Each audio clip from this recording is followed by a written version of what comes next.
नमस्कार फ्रेंड्स। आज की फंडामेंटल राइट्स की थर्ड क्लास है और इस क्लास में हम लोग धार्मिक स्वतंत्रता का अधिकार 25, 26, 27, 28 जो अनुच्छेद हैं इसके अंतर्गत, उसके बाद संस्कृति एवं शिक्षा का अधिकार अनुच्छेद संख्या 29 और 30, और उसके बाद संवैधानिक उपचारों का अधिकार जो कि आर्टिकल 32 है उसके बारे में पढ़ेंगे। स्टार्ट करते हैं। राइट अगेंस्ट एक्सप्लॉयटेशन 23 और 24 आर्टिकल तक हमने पिछली क्लास में पढ़ लिया था। जिन लोगों ने पिछली क्लास को नहीं देखा है तो वो लोग जो है उस पिछली क्लास का जो वीडियो है उसका लिंक जो है डिस्क्रिप्शन में दिया गया है और उसके माध्यम से वो जो 24 आर्टिकल तक जितने भी फंडामेंटल राइट्स हैं उनको कवर किया गया है। आज की क्लास में हम लोग right to freedom of religion, जैसा कि मैंने बताया, आर्टिकल 25 से 28 इसके बारे में जानेंगे। कल्चरल एंड एजुकेशनल राइट्स 29, 30 इसके बारे में जानेंगे। Right to constitutional remedies article 32 को जानेंगे। तो स्टार्ट करते हैं। Right to freedom of religion article 25 से 28। Article 25, article 25 of the constitution of the Indian citizen gives every individual, या फिर कह सकते हैं gives every individual the freedom of conscience. Conscience in the sense कि किसी भी धर्म को मानने का अधिकार है।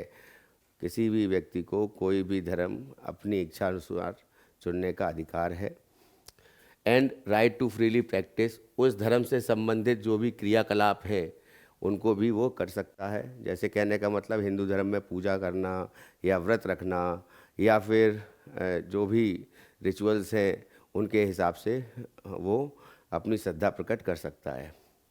Profess, profess in the sense we can say कि समाज में जाकर के वो डिग्निटी से ये कह सकता है कि मैं इन्हें इस धर्म का पालन करता हूँ, या मैं हिंदू हूँ, या पर्टिकुलर व्यक्ति कह सकता है मैं कोई और धर्म का है तो मुसलमान हूँ, या फिर मैं सिख धर्म का हूँ, मैं जो है बौद्ध धर्म का हूँ।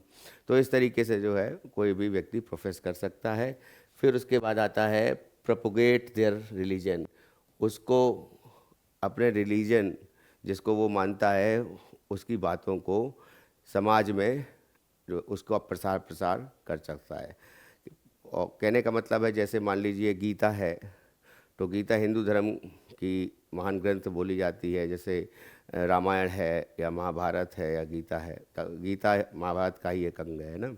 तो इनके में जो शिक्षाएं दी गई हैं उन शिक्षाओं को वो समाज में फैला सकता है या फिर समाज में उन शिक्षाओं के बारे में लोगों को बता सकता है, ये उसका अधिकार है।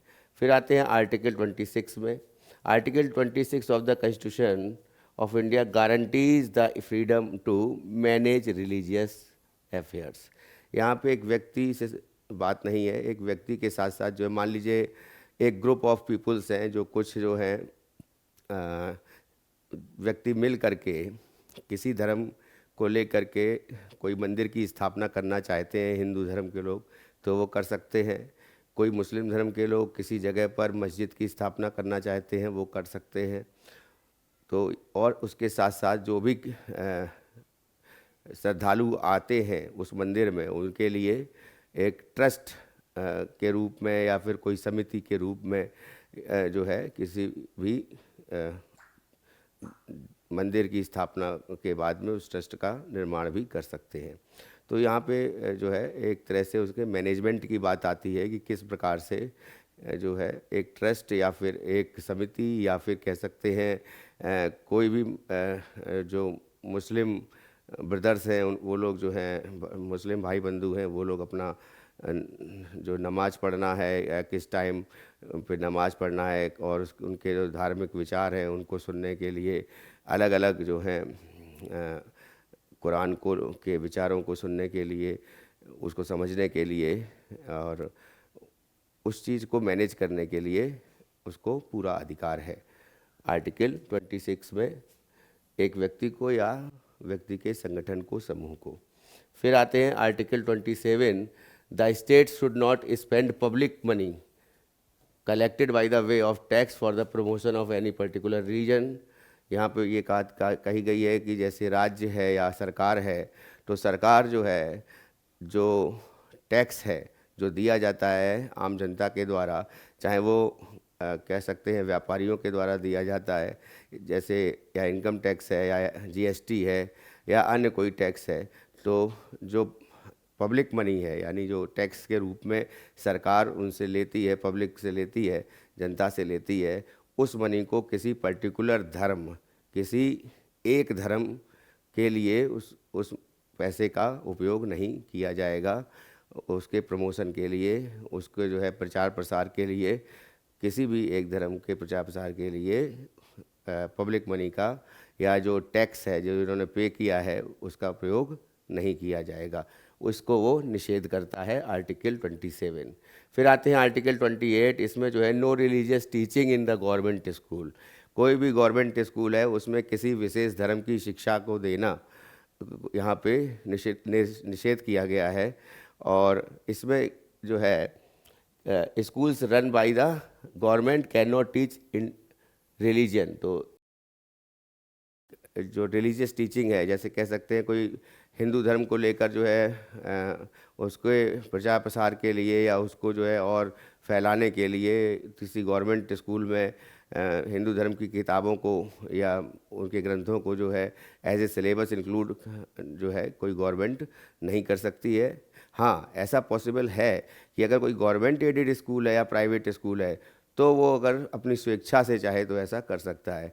यहाँ पे गवर्नमेंट को रोक है कि गवर्नमेंट जो भी स्कूल है जो कि पूरी तरह से सरकारी स्कूल है उसमें किसी भी धर्म को प्रचार प्रसार के लिए, उसको आगे बढ़ाने के लिए, उसको उससे संबंधित कोई भी शिक्षा को करने का यहाँ पे प्रावधान किया गया है। ठीक है, शिक्षा को निषेध करने का यहाँ पे प्रावधान किया गया है। फिर आते हैं religious education is allowed. Schools that are not fully government like private and aided school can teach religion if they want. ठीक है, उसके बाद आर्टिकल 29 और 30 कल्चरल एंड एजुकेशनल राइट। इसके अंतर्गत आते हैं इसको संस्कृति और शिक्षा का अधिकार। तो आर्टिकल 29 जो है संस्कृति और शिक्षा के अधिकार में, इसमें आर्टिकल 29 में क्या है, राइट टू प्रिजर्व कल्चर। मान लीजिए कल्चर कहने का मतलब है किसी धर्म की या किसी व्यक्तियों का समूह है या जनजाति है मान लीजिए, या यहाँ पर ये भी कह सकते हैं कि कोई पर्टिकुलर धर्म की संस्कृति है। अब संस्कृति में क्या है, पूजा अर्चना भी आता है और साथ साथ में जो ग्रंथ हैं उनका पाठन करना, उनको पढ़ना और उन ग्रंथ से संबंधित जो वहाँ की संस्कृति है उसको जो है उजागर करना। और वहाँ की लैंग्वेज है, मान लीजिए किसी पर्टिकुलर स्टेट की इंडिया में कोई लैंग्वेज है तो यहाँ पे तो जो है विविधता है धर्म को लेकर के कि धर्मनिरपेक्षता है एक तरह से। हर स्टेट में जो है अलग अलग भाषाएं भी बोली जाती हैं। तो यहाँ पे विविधता का देश है हमारा, सांस्कृतिक विविधता का देश है। इसमें जो है मान लीजिए एक राज्य है तमिलनाडु, तो उसकी भाषा तमिल है, तो वो जो है तमिल भाषा जो है वो उसको बनाए रखने का अधिकार है। वो अपने जो सरकारी दस्तावेज है या फिर स्कूल है या फिर कोई अन्य जैसे न्यूज़ है या पेपर कह सकते हैं, न्यूज़पेपर है, वो जो है तमिल लैंग्वेज में उनको जो है छापने का अधिकार है या कह सकते हैं तमिल लैंग्वेज में उनको प्रचार प्रसार करने का अधिकार है। ठीक है, उसके साथ साथ जैसे पूजा अर्चना हो गई या फिर कह सकते हैं कि मान लीजिए कोई जनजाति है थारू, तो वो जो है दीपावली को शोक के रूप में मनाती है। तो ऐसे केस में क्या है कि उसको उस जनजाति के जो संस्कृति है, उसके जो रीति रिवाज है, उसको जो उसके जो पूर्वजों से मिले हुए जो जनजाति समूह के जो भी क्रियाकलाप हैं तो उनको करने के लिए पूरी तरह से वो कर सकता है और उसको संविधान में जो है किसी भी प्रकार से उसके कल्चर को जो है चुनौती नहीं दी जा सकती। या कह सकते हैं कि उसको किसी भी लैंग्वेज को, किसी भी स्क्रिप्ट को या फिर किसी भी कल्चर को मानने का अधिकार है उसके ट्रेडिशंस जो हैं, वो ट्रेडिशन कहने का मतलब जो उसके रीति रिवाज हैं उनको भी वो जारी रख सकता है या फिर उनको मान सकता है। ठीक है। उसके बाद यहाँ पे लैंग्वेज स्क्रिप्ट की बात हो गई, लिपि की बात हो गई, कल्चर की बात हो गई, have the right to protect continues their traditions की बात हो गई। फिर है right to education without discrimination. No one can be refused admission to a government school, college और any school that gets government funding just because of their religion, race, caste और language. तो यहाँ पे ये कहा गया है कि रिलीजन यानी धर्म, रंग भेद या कोई और, जैसे किसी नॉर्थ ईस्टर्न स्टेट के कोई जो व्यक्ति हैं उनका जो उनका पहनावा है या उससे संबंधित जो है किसी भी प्रकार से वो मान लीजिए उनका एक पर्टिकुलर एक कह सकते हैं कि ट्रेडिशन है। ठीक है, यहाँ पे ट्रेडिशन की बात ले लेते हैं, तो वो जो है उनको बनाए रखने का अधिकार है। उसके साथ साथ जो है उस पर विभेद नहीं किया जाएगा रेस को लेकर। रेस बेसिकली यूज़ होता है यहाँ पे रेसिज्म, ये रंग भेद को बोलते हैं कि कोई काला है या गोरा है तो उसको लेकर के जो है उसको बराबर समझा जाएगा, इसमें उसका विभेद नहीं किया जाएगा।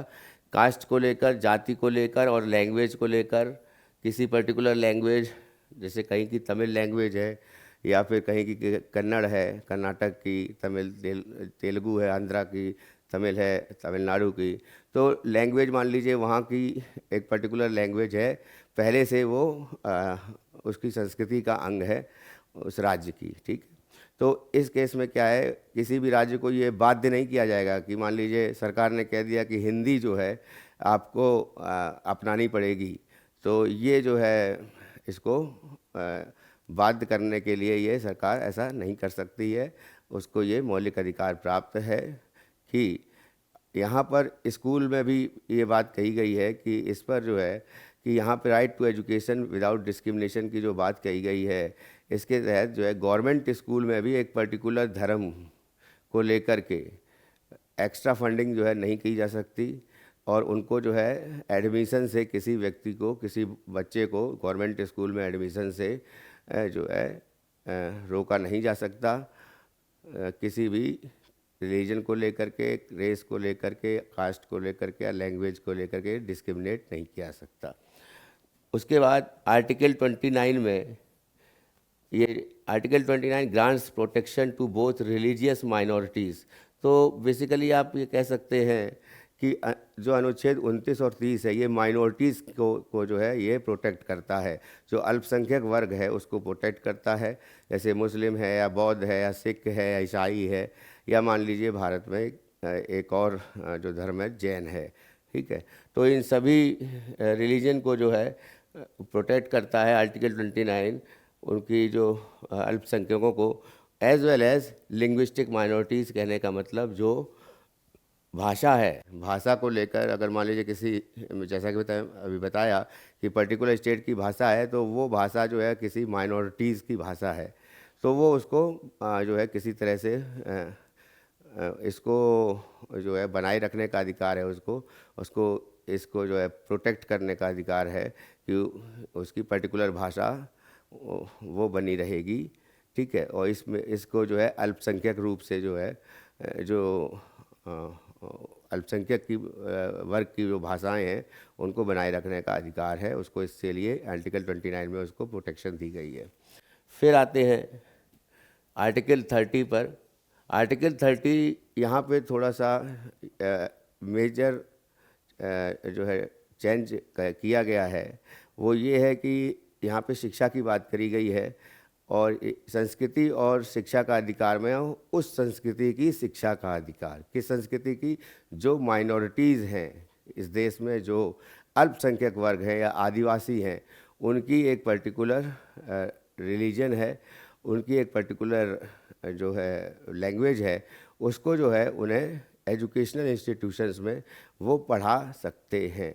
तो कहने का मतलब है उस अपने रिलीजन को और जो उसकी प्रसार के लिए, जैसे कह सकते हैं कि मदरसा की स्थापना करना, मदरसे में जो है मुस्लिम शिक्षा देना, मुस्लिम धर्म को लेकर के शिक्षा देना, या फिर किसी पर्टिकुलर अन्य धर्म है तो उस धर्म को लेकर के कोई विद्यालय बना है या उसमें कोई कह सकते हैं कि बौद्ध मठ है, या फिर कह सकते हैं कि ऐसे जो जैन के जो कॉलेजेस हैं या स्कूल हैं जहाँ पे जैन शिक्षा, जैन धर्म को लेकर के जो जैन धर्म की बातें हैं उनको सिखाई जाती हैं, तो उसके लिए वो आर्टिकल 30 में उसको जो है संरक्षण प्रदान किया गया है ऐसे एजुकेशनल इंस्टीट्यूशन को डेवलप करने के लिए, और मतलब जो माइनॉरिटी है वो जो है इससे प्रोटेक्ट करी गई है।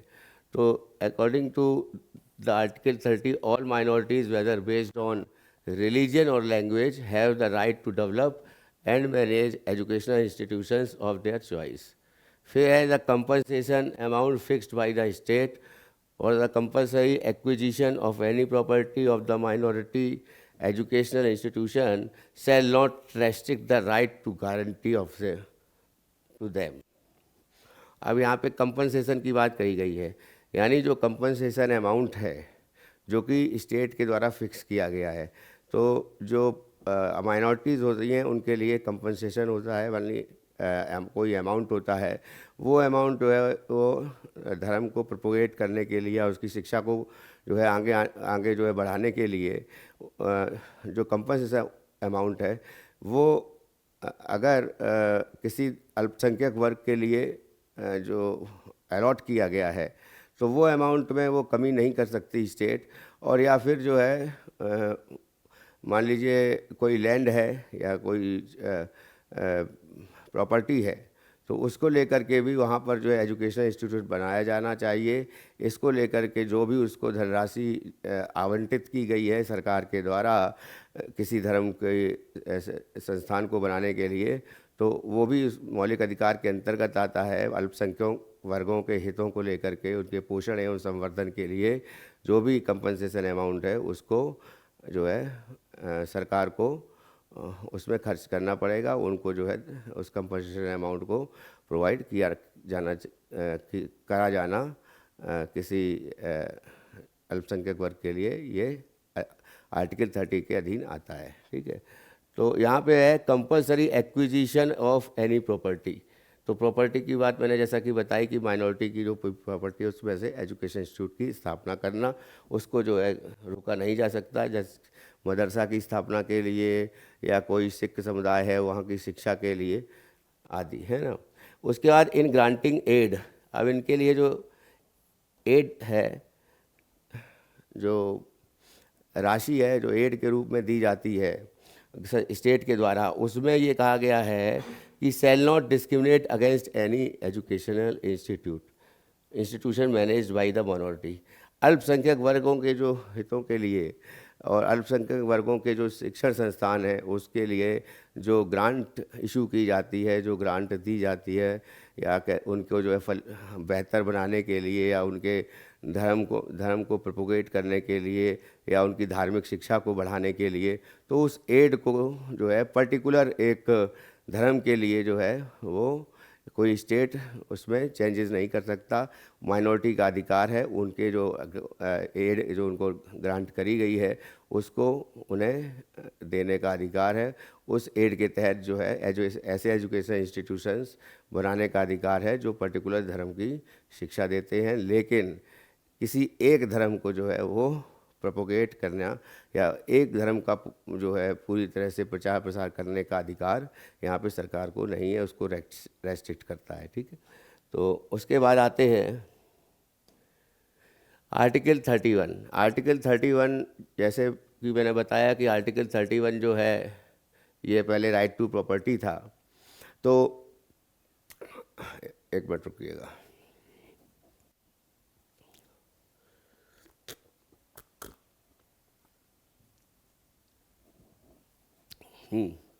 तो मेरे कहने का यहाँ पे तात्पर्य ये है कि जो आर्टिकल 31 पहले राइट टू प्रॉपर्टी इसको संवैधानिक रूप से मौलिक अधिकार माना गया, परंतु बाद में जो है ये मौलिक अधिकार क्यों हटाया गया, इसके पीछे की कहानी क्या है, इसमें हम चर्चा करेंगे। तो पहला संविधान संशोधन जो है वो 1951 में हुआ। किसको लेकर के? भूमि सुधार को लेकर के।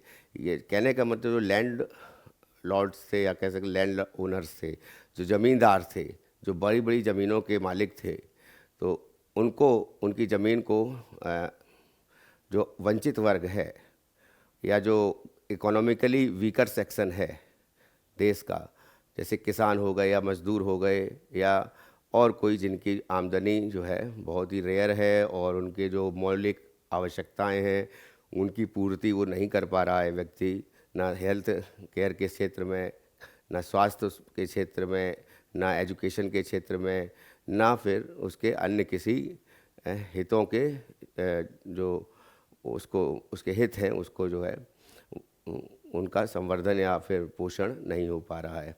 तो ऐसे केस में क्या है कि आर्टिकल 31 जो है वहाँ पे लैंड रिफॉर्म्स की बात आई, भूमि सुधार की बात आई।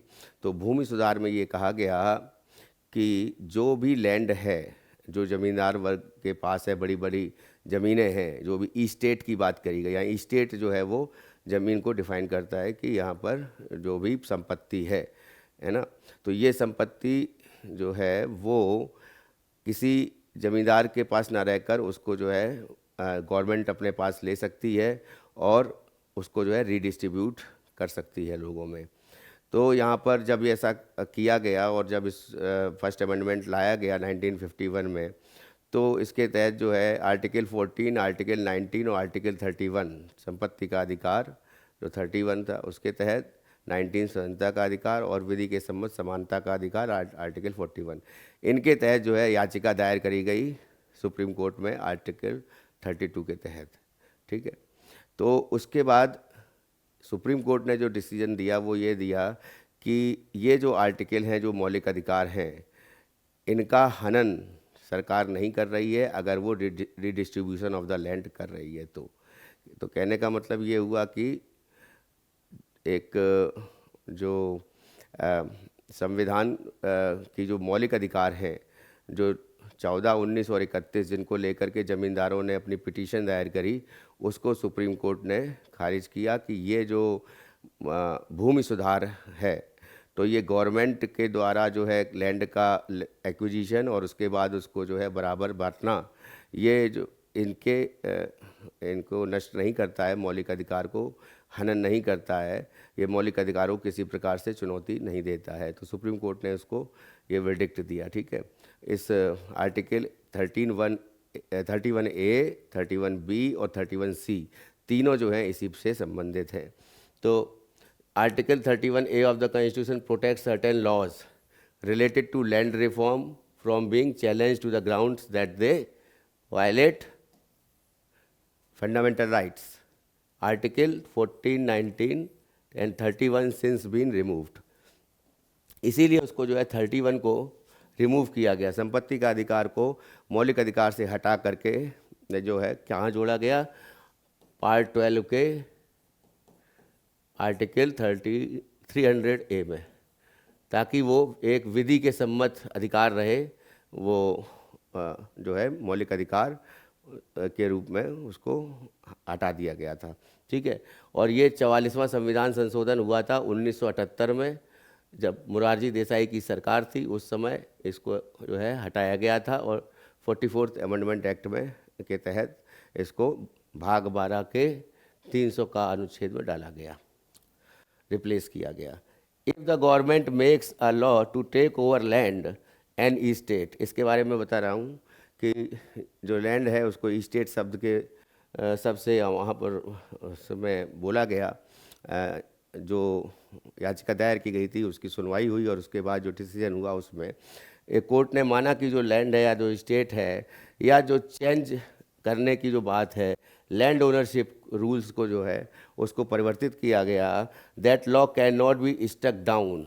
तो वहाँ पर ये जो लॉ है ये किसी भी तरह से स्टक डाउन नहीं होता है, because it restricts rights under these articles.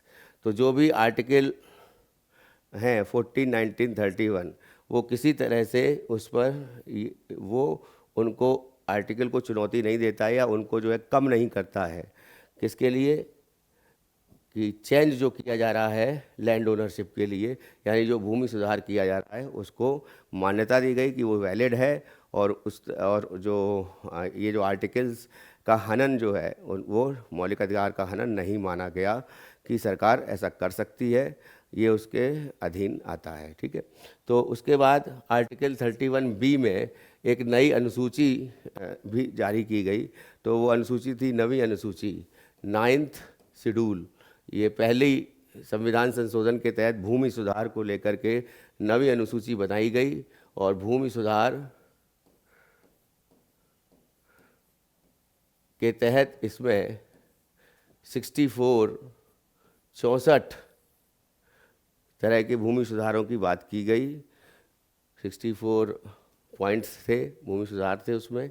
तो article 31B is introduce the first amendment act 1991 में, जो पहला 1951 में जो पहला अमेंडमेंट हुआ था, उसके तहत protect certain laws from being challenged in court even if they violate fundamental rights, specially the right to property.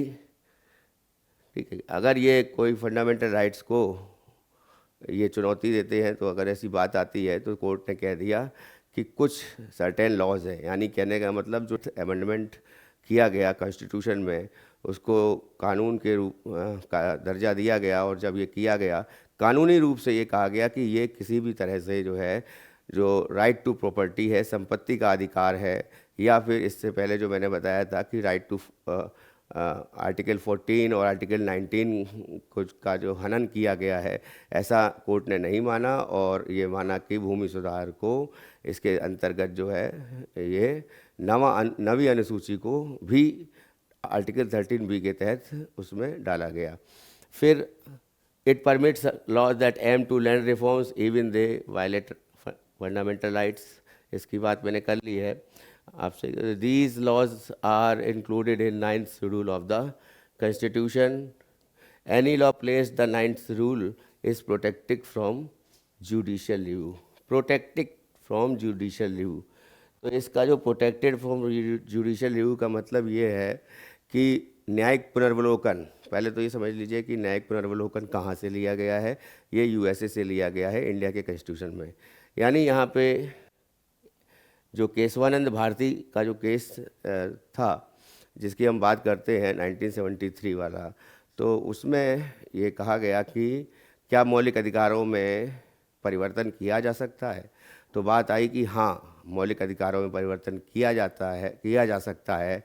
किसके द्वारा? संसद के द्वारा, पार्लियामेंट के द्वारा, बशर्ते कि basic structure of the constitution change नहीं होना चाहिए। जो मूल अवधारणा है संविधान की, उस पर किसी प्रकार का आक्षेप नहीं आना चाहिए, उसको बनाए रखा जाना चाहिए। और मूल अवधारणा में बताया गया कि जो प्रियम्बल है, जो प्रस्तावना है, उसके शब्द जो हैं वो सभी शब्दों को प्रियम्बल के सभी शब्दों को एक तरह से बताया गया कि ये जुडिशियल रिव्यू के अंतर्गत जो है नहीं आते हैं। ठीक है, तो यहाँ पर ये बताया गया कि जो प्रियम्बल के शब्द हैं वो जुडिशियल रिव्यू के अंतर्गत आते हैं। ठीक है, तो वो समय समय पर जो है जुडिशियल रिव्यू, न्यायिक पुनर्वलोकन, सुप्रीम कोर्ट जो है कस्टोडियन ऑफ द कॉन्स्टिट्यूशन है, तो सुप्रीम कोर्ट जो है समय समय पर इसको जुडिशियल रिव्यू को कर सकता है। कोई भी संसद का कानून ऐसा नहीं बनाएगा जो कि जो प्रस्तावना या फिर जो कह सकते हैं basic structure of the constitution है, उसको जो है उस पर निषेध लगाता है या उसको जो है कमज़ोर करता है। ठीक है, तो यहाँ पे ये बात आई कि ये जो 9th शेड्यूल है, जो इसमें फर्स्ट कॉन्स्टिट्यूशनल अमेंडमेंट के द्वारा, अमेंडमेंट एक्ट के द्वारा जो है 1959 के द्वारा जो इंट्रोड्यूस किया गया और उसको अनुसूची नवी बनाई गई, तो ये नवी अनुसूची जो है किसी भी प्रकार से उसके रेस्पेक्ट को लेकर के जुडिशियल रिव्यू के लिए कोई भी पिटीशन, न्यायिक पुनर्वलोकन को लेकर के कोई भी पिटीशन सुप्रीम कोर्ट में या हाई कोर्ट में दायर नहीं की जा सकती है। तो यहाँ पे सुप्रीम कोर्ट ने यहाँ पे इसको एक तरह से यहाँ पे रोक लगा दी कि कोई भी ज़मींदार या कोई भी जो बड़ा व्यक्ति जिसका लैंड ज़्यादा है और जो भूमि सुधार है, तो भूमि सुधार वैलिड है और इसको जो है आर्टिकल 14, 19 और 31 के तहत इसको रोका नहीं जा सकता और इसको लेकर पिटीशन भी दायर नहीं की जा सकती है। ठीक है। उसके बाद 31C में 25वां अमेंडमेंट एक्ट किया गया 1971 में, और उसके द्वारा ये बताया गया कि it strengthens the governments power in implementing socialist policy. तो यहाँ पर ये बताया गया कि गवर्नमेंट की शक्ति है, उसके मतलब उसका जो शक्ति दी गई कि वो जो सोशलिस्ट पॉलिसीज़ हैं, जो समाज को लेकर जो पॉलिसीज़ बनाई गई हैं या सामाजिक समरसता के लिए, एक समाज को बराबर लाने के लिए, समाज को जो है के हितों के लिए, तो ऐसी पॉलिसीज़ को इम्प्लीमेंट करना, उनको अमल में लाना जो है वो 25th अमेंडमेंट एक्ट के लिए एक्ट जो था 1971 उसको और भी मजबूत किया गया। पर्टिकुलरली लैंड रिफॉर्म्स की बात, भूमि सुधार को लेकर के, वेल्थ पूंजी को लेकर के, या फिर वेल्थ डिस्ट्रीब्यूशन को, संपत्ति के डिस्ट्रीब्यूशन को लेकर के, बंटवारे को लेकर के, या फिर कह सकते डिस्ट्रीब्यूशन इन द सेंस कि उसको अलग अलग बराबर वर्गों में बांटने के लिए। ठीक है। तो एंड इकोनॉमिक जस्टिस यानी आर्थिक न्याय को लेकर के, it ensured that certain laws sharing resources, land factory है या कोई लैंड है या फिर वेल्थ है, इनको जो है fair way say that everyone benefit, सभी लोगों को जो है इसका बेनिफिट मिलना चाहिए। तो इसका शेयरिंग जो है वो जो रिसोर्सेज है इनकी जो अलग अलग बांटा जाना है वो सभी को बराबर दर्जा लेकर के बांटा जाना है और सभी का जो है हित होना चाहिए, है ना। तो उसमें इस अमेंडमेंट के द्वारा बेसिकली इकोनॉमिक जो इनइक्वलिटी थी, जो एक तरह से कह सकते हैं कि एक जो पूंजीपति वर्ग था, लैंड ओनर्स थे, है ना, ज़मींदार थे, और दूसरी तरफ जो है गरीब जनता थी, तो वहाँ पे इसकी जो खाई है या इसकी जो इम्बैलेंस है या फिर इसकी जो इनइक्वलिटी है, असमानता है, उसको बराबर में लाने के लिए भी ये अमेंडमेंट किया गया, और जो कि सोशल जस्टिस को प्रमोट करता है, जो कि बढ़ावा देता है किसको, सामाजिक न्याय को। ठीक है। उसके बाद अब हम लोग आते हैं आर्टिकल 32 पर। तो आर्टिकल 31 के बारे में हमने जाना, अब आर्टिकल 32 पर बात करते हैं। आर्टिकल 32 बेसिकली संवैधानिक उपचारों का अधिकार है। इसको डॉक्टर BR अम्बेडकर ने इसको संविधान की आत्मा कहा है। संविधान की आत्मा अगर पूछी जाती है एग्ज़ाम में, तो वहाँ पर बात आती है कि ये प्रस्तावना है। ठीक है। और प्रस्तावना के शब्द जो भी हैं वो इम्पोर्टेंट हैं, जैसे उन्हीं को जो है बेसिक स्ट्रक्चर बोला गया। जैसे सबसे पहले जो है जस्टिस की बात करी गई, फिर लिबर्टी की बात कही गई, फिर जो है इक्वलिटी की बात करी गई, फ्रेटर्निटी की बात की गई, साथ साथ जो sovereign, socialist, secular, democratic, republic, इन शब्दों को जो है लिया गया, जो प्रस्तावना के इनको बेसिक स्ट्रक्चर के रूप में माना गया। ठीक है। तो आर्टिकल 32 में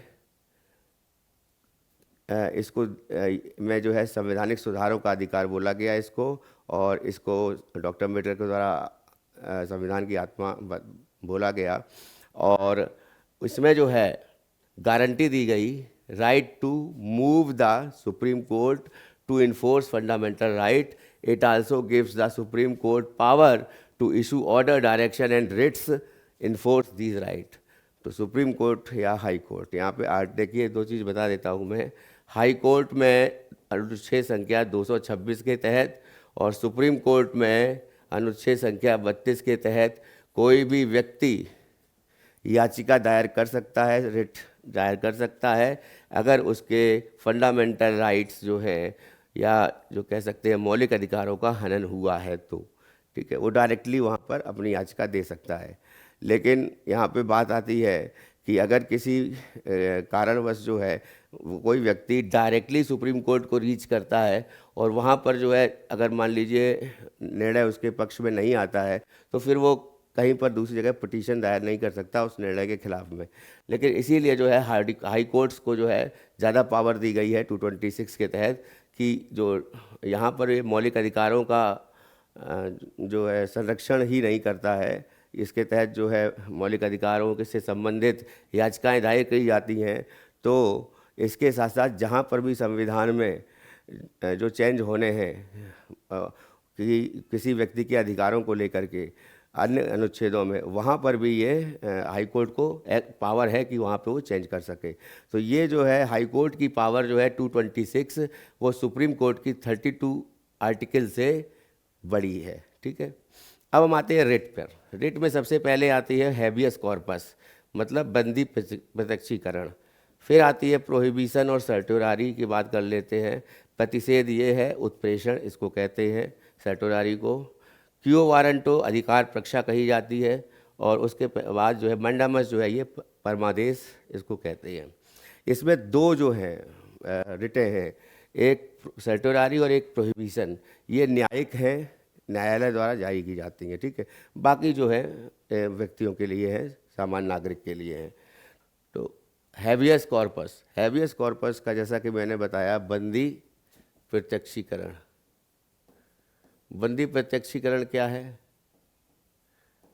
बंदी प्रत्यक्षीकरण है कि किसी भी व्यक्ति को अगर पुलिस ने बंदी बनाया है तो उसको ये जानने का अधिकार है कि मुझे क्यों पकड़ा गया या मुझे क्यों बंदी बनाया जा रहा है। ठीक है, और साथ साथ में प्रत्यक्षीकरण की बात ये है कि अगर उसको बंदी बना लिया गया है और पिटीशन अगर दायर करी जाती है उसके वकील के द्वारा या उसके परिवार के द्वारा, तो फिर तो इसमें जो कोर्ट है, सुप्रीम कोर्ट या हाई कोर्ट, ये कह सकता है कि आप इसके साक्ष्य प्रस्तुत करिए कि व्यक्ति दोषी है।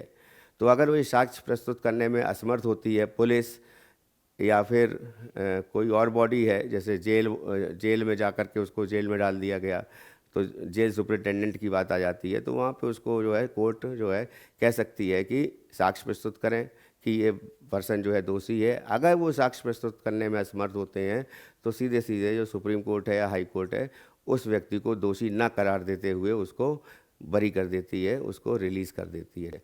तो habeas corpus is a legal order that protects a person's fundamental right to freedom. स्वतंत्रता के अधिकार की बात आई है कि उस यहाँ पे इसको लिया गया है राइट टू फ्रीडम, इसको प्रोटेक्ट करती है ये habeas corpus. It is used when someone is unlawfully और डिटेन्ड और imprisoned without a valid reason.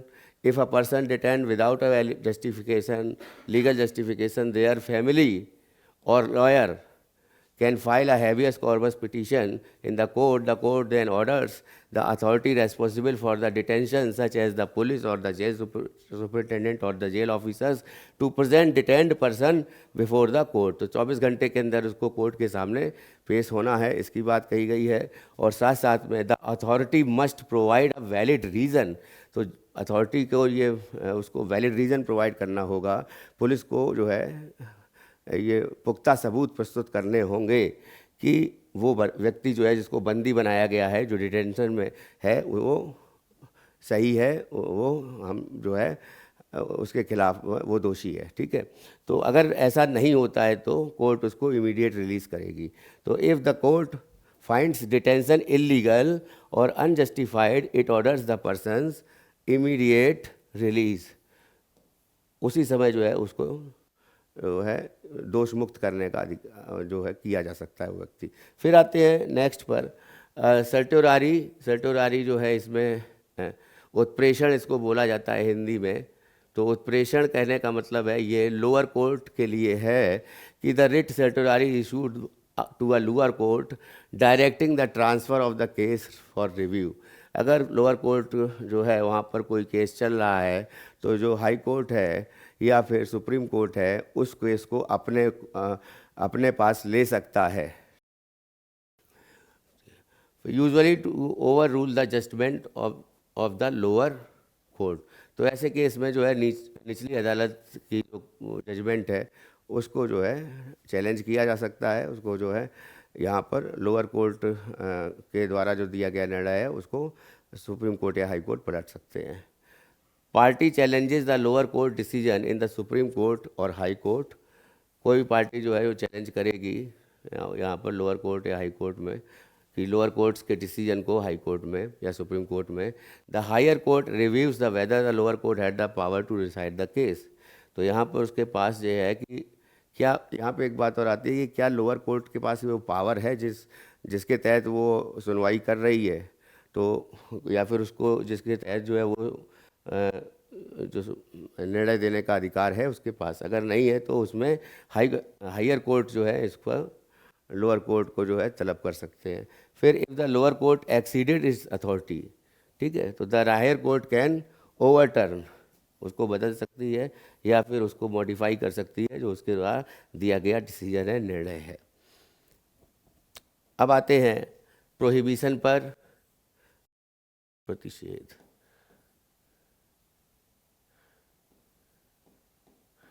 ठीक है, अब इसमें रोक लगाना क्या है कि ये जो प्रोहिबिशन है ये writ issued by the higher court, यानी सुप्रीम कोर्ट और हाई कोर्ट के द्वारा ये इशू की जा सकती है, अथवा और होना चाहिए ना, अथवा, ठीक है, to a lower court, lower court के लिए। It orders the lower court to stop proceedings because the case is beyond the legal power. यहाँ पे जो है कि वही बात मैंने बताया कि जो लीगल पावर है, जो उसके लोअर कोर्ट के पास जो अधिकार क्षेत्र है, अगर वो अपने अधिकार क्षेत्र से बाहर जा कर के किसी भी केस की प्रोसीडिंग करता है, सुनवाई करता है, ऐसे केस में जो हायर कोर्ट है, सुप्रीम कोर्ट है या हाई कोर्ट है अनुच्छेद 226 के तहत और सुप्रीम कोर्ट के अनुच्छेद 32 के तहत याचिका दायर की जा सकती है, या फिर हाई कोर्ट जो है डायरेक्टली ऑर्डर दे सकता है। और ये क्वासी इस प्रोसीडिंग्स को रोकने के लिए, और ये क्वासी जुडिशियल बॉडी जैसे होती हैं कि एनजीटी है, नेशनल ग्रीन ट्रिब्यूनल है, तो इसको भी इसके अंतर्गत लिया गया है।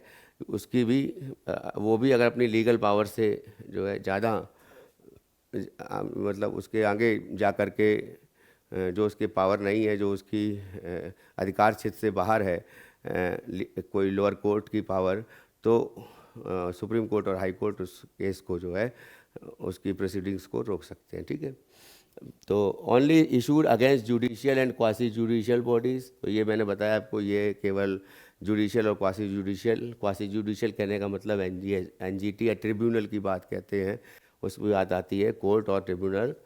Higher court issue a writ of prohibition stopping the district court from proceeding further. तो हायर कोर्ट ये जो है सुप्रीम कोर्ट या हाई कोर्ट ये रिट प्रोहिबिशन के तहत जो है प्रोहिबिशन के तहत इस रिट के द्वारा ये जो भी प्रोसीडिंग्स हो रही है, जो सुनवाई हो रही है कोर्ट में, उसको रोक सकते हैं।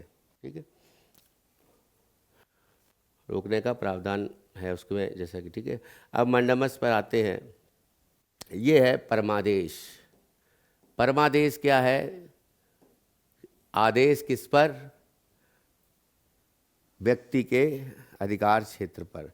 मान लीजिए कोई कर्मचारी है सरकारी, और सरकारी कर्मचारी है, वो अपनी ड्यूटी जो है सही तरह से नहीं निभा रहा है, अपने उत्तरदायित्व का निर्वहन सही तरह से नहीं कर रहा है, और वो जो है किसी तरह से जो है अवहेलना करता है किसी कार्य को करने के लिए जो कि उसके अधिकार क्षेत्र के अंदर आता है। तो ऐसे केस में कोई भी व्यक्ति पिटीशन जो है, जो याचिका दायर कर सकता है मैंडेमस के तहत, परमादेश के तहत, कि व्यक्ति ने अपना जो उसका रेस्पॉन्सिबिलिटी थी उसको नहीं निभाया, जिसके कारण वो पीड़ित जो है कह सकता है कि मुझे ये परेशानी झेलनी पड़ी।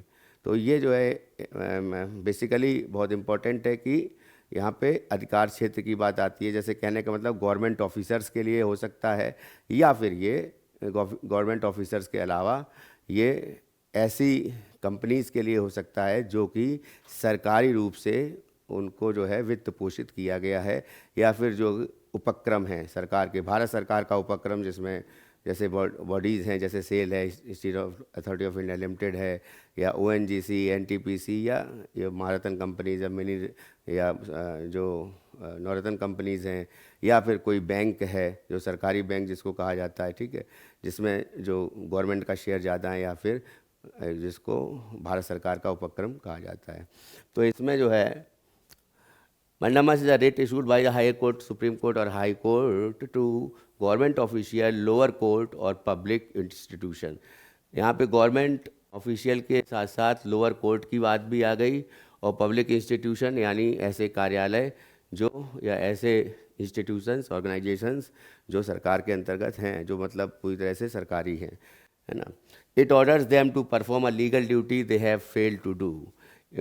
जो उनके अधिकार क्षेत्र में जो ड्यूटी आती है उसको जब वो नहीं करते हैं तो ऐसे केस में पीड़ित व्यक्ति द्वारा याचिका दायर करी जा सकती है परमादेश के तहत। तो mandamus issued if the government officer refuses to do their legal duty if the public duty authority is not acting as are required by law, if a court is not following proper legal procedure. यहाँ पे court की बात आई है, lower court की बात है, ठीक है। कोई लोअर कोर्ट है, वो अगर अपना प्रोसीजर जो है वो सही तरह से फॉलो नहीं कर रही है, या मान लीजिए कि जो प्रोसीजर जो तरीका जो फॉलो करना चाहिए उस तरीके के हिसाब से नहीं चल रही है ना, दिशा निर्देशों का की अवहेलना कर रही है, तो ऐसे केस में जो है लोअर कोर्ट को भी ये इस पिटीशन के तहत जो है व्यक्ति जो है याचिका दायर कर सकता है, ठीक है। If can not be issued against private, it can not be issued against private institutions and private organisation. यहाँ पे ये बात है कि केवल प्राइवेट इंस्टीट्यूशंस जो हैं या प्राइवेट जो शिक्षण संस्थाएं हैं या कोई और ऑर्गेनाइजेशन है उसमें उसमें ये नहीं आते हैं, ठीक है। तो क्यो वारंटो, क्यो वारंटो का मतलब है अधिकार प्रक्षा, अधिकार प्रक्षा।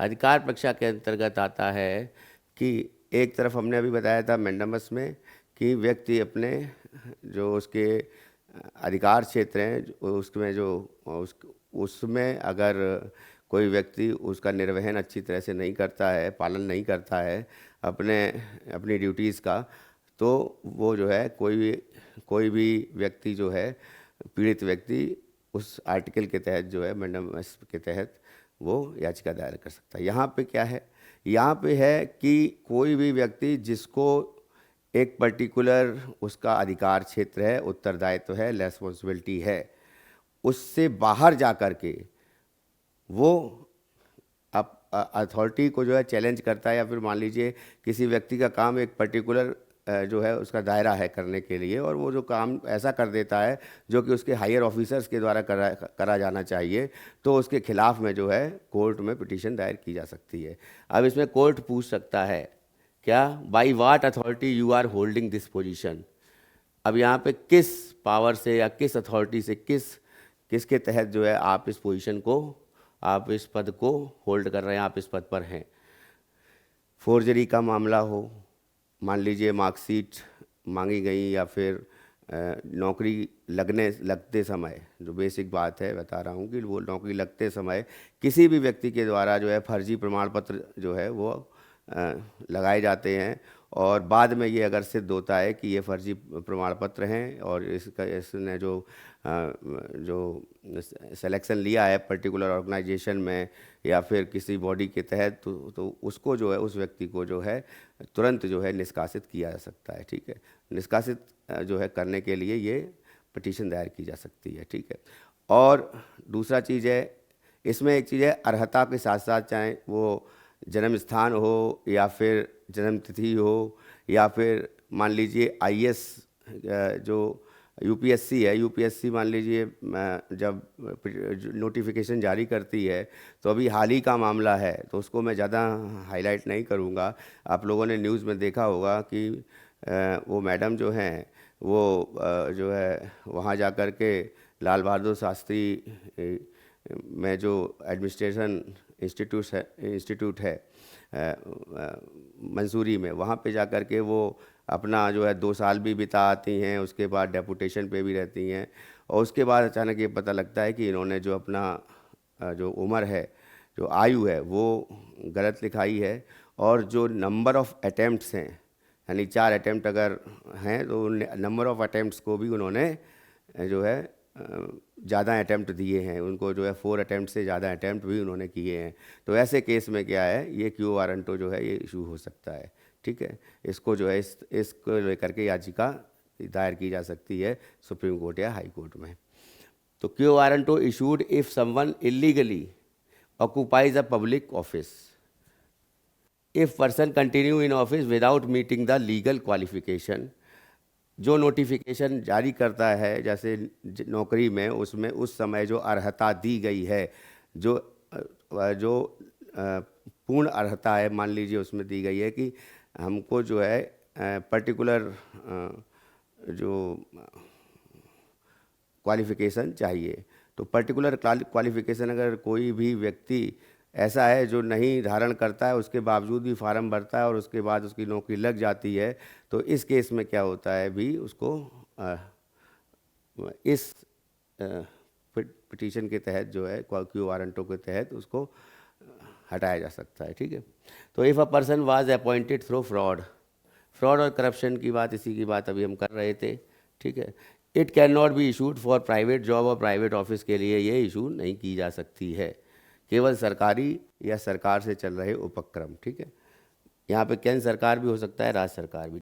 आर्टिकल 33 इसमें है, article 33 of the constitution gives parliament the power to limit और टेक अवे फंडामेंटल राइट्स।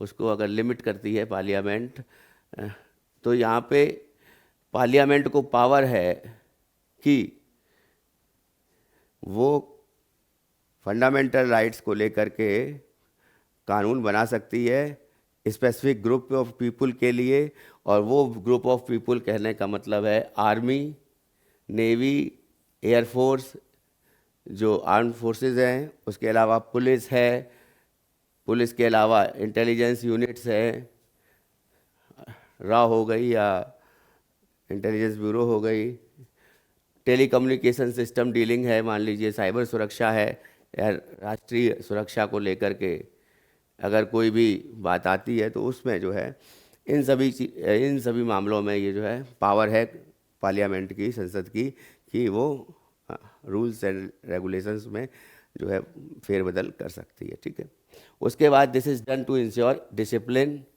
ताकि जो है ये इसमें जो है अनुशासन, सुरक्षा और proper functioning of these forces हो सके, जो फंक्शनिंग ऑफ द फोर्सेस है वो प्रॉपरली हो सके।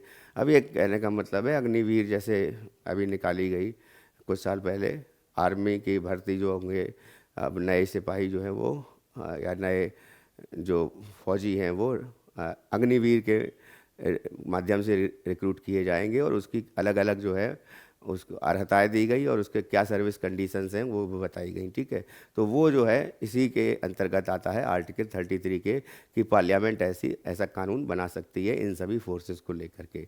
इसमें पैरामिलिट्री फोर्सेस भी शामिल हैं जो कि यहाँ पर जो है नहीं दी गई हैं। ठीक है, तो पैरामिलिट्री फोर्सेस यानी BSF हो गया, या फिर ITBP हो गया, या CRPF हो गया, या ICSF हो गया, है ना, या जो भी है। ठीक है, तो उसके बाद आते हैं soldiers may not have the same freedom of speech. जितने भी सैनिक हैं उनको फ्रीडम ऑफ स्पीच जो है पूरी तरह से नहीं दी जा सकती है, जैसे ही एक आम नागरिक को फ्रीडम ऑफ स्पीच है, वैसी फ्रीडम ऑफ स्पीच जो है सोल्जर्स को नहीं दी जा सकती। उसको रेस्ट्रिक्ट किया गया है, उसको रोका गया है। किसको लेकर के कि हो सकता है अपना आपा खो करके कोई भी सैनिक जो है देश की सुरक्षा से संबंधित कोई बात है तो उसको ओपन कर दे, उसको जो है सार्वजनिक कर दे, जो कि कॉन्फिडेंशियल होनी चाहिए। तो यहाँ पे same freedom of speech as ordinary citizen, because unrestricted speech could harm national security. ठीक है, उसके बाद आते हैं आर्टिकल 34 पे। आर्टिकल 34 में मार्शल लॉ की बात करी गई है कि मार्शल लॉ जो है ये कहने का मतलब है कि कोई ऐसी कंडीशन आ गई, हमारा विदेश मान लीजिए किसी पड़ोसी देश से हमारी लड़ाई हो गई, युद्ध चल रहा है, या फिर ऐसा केस कि इस केस में जो है कि मान लीजिए आंतरिक अशांति भी हो जाती है, तो उस केस में क्या है कि मार्शल लॉ जो है वो लागू होता है, या कह सकते हैं इसको आपातकाल की स्थिति आती है 352 अनुच्छेद के तहत। तो ऐसे केस में जो है क्या होता है, ये फंडामेंटल राइट्स जो हैं उनको दरकिनार करके उनको जो है रेस्ट्रिक्टेड किया जाता है, उन पर निषेध किया जाता है, उनको रोका जाता है और एक तरह से रद्द माने जाते हैं, ठीक है। और किस लिए कि maintain security and public order, जो भी सिक्योरिटी बनाने के लिए और पब्लिक ऑर्डर को देने के लिए, ठीक है ना। तो in a special situation where the military takes control, यहाँ पे जो सेना है वो अपने हाथ में पूरा जो है लॉ एंड ऑर्डर ले लेती है, एरिया को लेकर है या फिर वार को लेकर के है या सीरियस इंटरनल कन्फ्लिक्ट को लेकर है, आंतरिक सुरक्षा को लेकर के है। तो जम्मू और कश्मीर की जो 370 अनुच्छेद के लेकर तहत के जो भी प्रावधान थे उनको लेकर के जो परिवर्तन हुआ और उसको जो है जम्मू कश्मीर का संविधान अलग था, वहाँ का जो है वहाँ की विधानसभा को पास करना होता था कोई भी कानून, अगर वो भारत सरकार कानून जो है पास करके वहाँ भेजती थी तो जब तक वहाँ की विधानसभा के द्वारा पारित नहीं होगा तब तक उस कानून को वहाँ पर लागू नहीं माना जाता था। तो उसको जो है एक तरह से 370 की धारा को चेंजेस किया गया, उसके कुछ प्रोविजंस हटाए गए और ये जो है यही जो है आर्टिकल 34 के तहत आता है कि यहाँ पे जो मिलिट्री है वो कंट्रोल कर सकती है या फिर ऐसा कोई आंतरिक अशांति होती है तो उस केस में जो है उस एरिया में जो है बैन लगाया जा सकता है किसी भी चीज़ को लेकर के। तो during this time some fundamental rights में be restricted to maintain security and public order, यानी सुरक्षा और जो नियम हैं, जो पब्लिक ऑर्डर्स हैं उनको चेंज किया जा सकता है, उसको मेंटेन करने के लिए। अब पहला जो है बात करेंगे कि मौलिक अधिकार वो कौन कौन से हैं। तो यहाँ पर फर्स्ट नंबर पे ये मैं कहना चाहूँगा कि फंडामेंटल राइट्स जो हैं मौलिक अधिकार 19, ये स्वतः जो है ये इसको ख़त्म माना जाता है, ये स्वतः जो है इसको रेस्ट्रिक्ट कर दिया जाता है, अपने आप जो है उसको ये रद्द माना जाता है। किस केस में? जब 352 के तहत इमरजेंसी लगती है, ठीक है। तो हम लोग को पता है कि आपात उपबंध में अनुच्छेद संख्या 352 जिसमें युद्ध की बात करी गई है और साथ साथ जो है सशस्त्र विद्रोह की बात करी गई है, ऐसे केस में इमरजेंसी के प्रोविज़न, और 356 जो है ये राष्ट्रपति शासन के लिए है किसी भी राज्य में, और 360 जो है ये वित्तीय आपातकाल है। तो हम बात करेंगे 352 की। जब भी ये ऐसा होता है कि हमारा जो है किसी अन्य देश के साथ जो हमारा पड़ोसी देश है या उससे हमारे जो संबंध हैं वो बेहतर नहीं होते हैं और उससे जो है युद्ध की बात आती है, तो पिछले जितने भी युद्ध हुए, चाइना के साथ में एक बार या पाकिस्तान के साथ में 2 बार या और फिर एक बार आंतरिक अशांति को लेकर के, ये जो भी आपात स्थिति आई उस केस में मार्शल लॉ जो है वो एक्टिव हुआ और उस केस में जो है मैं बताना चाहूँगा कि ये जो 19वां अनुच्छेद है ये स्वतः नष्ट हो जाता है, स्वतः जो है इस पर रोक लग जाती है। अनुच्छेद संख्या 20 और 21 ये हमेशा बने रहते हैं, इन पर इमरजेंसी के टाइम में रोक नहीं लगती है। ये जो अनुच्छेद संख्या 20 और 21 के अंतर्गत जो मौलिक अधिकार हैं उनको रेस्ट्रिक्ट नहीं किया जा सकता है और इसके साथ साथ जितने भी अन्य मौलिक अधिकार हैं वो रेस्ट्रिक्ट माने जाते हैं। आर्टिकल 35 पर आते हैं। आर्टिकल 35 के अनुसार ये India gives the power to the parliament. तो कॉन्स्टिट्यूशन ऑफ इंडिया जो है ये भारत का संविधान ये पावर या शक्ति देता है पार्लियामेंट को कि वो किसी भी मौलिक अधिकार को जो है को लेकर के कोई भी कानून बना सकती हैं, उनको जो है परिवर्तित कर सकती हैं, ठीक है, कौन? संसद। परंतु basic structure of the constitution किसी भी तरह से उस पर जो है वो आहत नहीं आनी चाहिए या basic structure of the constitution जो है हमेशा जो है बना रहना चाहिए।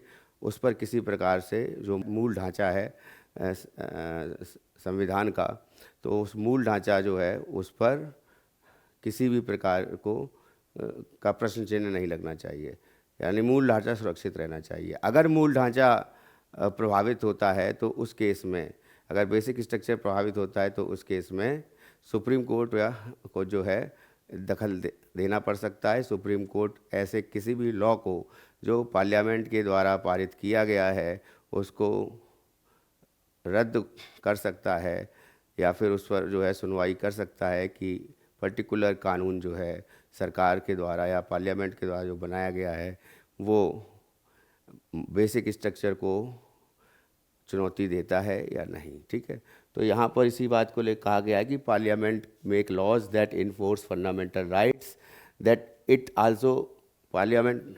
Also allows parliament to prescribe punishment. अब इसमें है कि दंड संहिता जो है, भारतीय दंड संहिता आईपीसी की धाराएं हैं, उसमें भी परिवर्तित किया जा सकता है।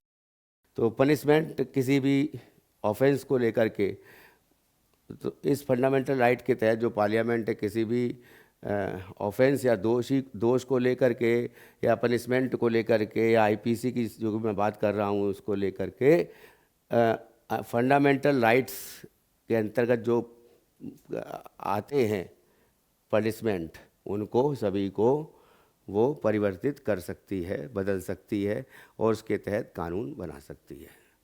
तो दोस्तों, मैंने इस वीडियो लेक्चर के तहत आपको जो है फंडामेंटल राइट्स के बारे में पूरी तरह बता दिया।